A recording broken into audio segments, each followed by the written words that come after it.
सांगितलेत, परंतु 70 एकरमध्ये आजही एकही उद्योग या ठिकाणी नाही आहे।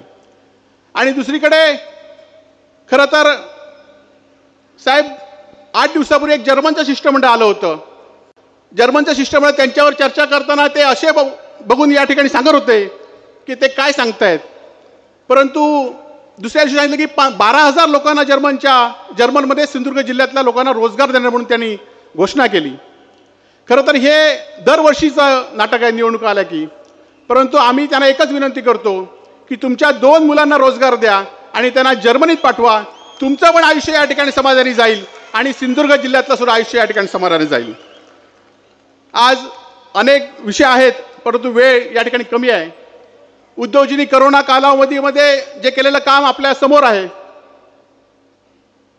सिंधुदुर्ग जिल्ह्यावर आलेली अनेक निसर्गाची संकट असून देत, वादळ असून देत, त्यावेळी उद्योजनी मुख्यमंत्री असताना थोडक्या कालावधीमध्ये सरळ हस्ते दिलेली कोट्यावधी रुपयाची निधी आहे।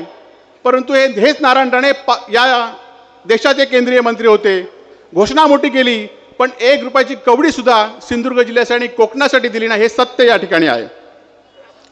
आज खरं तर नारायण राणे सातत्याने सांगत असतात, सातत्याने उद्योजक किंवा ठाकरे कुटुंबियावर शिवसेनेवर टीका करत असतात, परंतु राणेंचं अस्तित्व काय राहिलंय?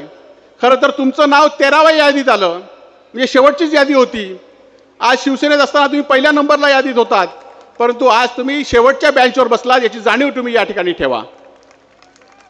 राजापूरमध्ये सभा झाली, फडणवीसांनी सांगितलं की ह्यांना मोदींकडे बघून मत द्या।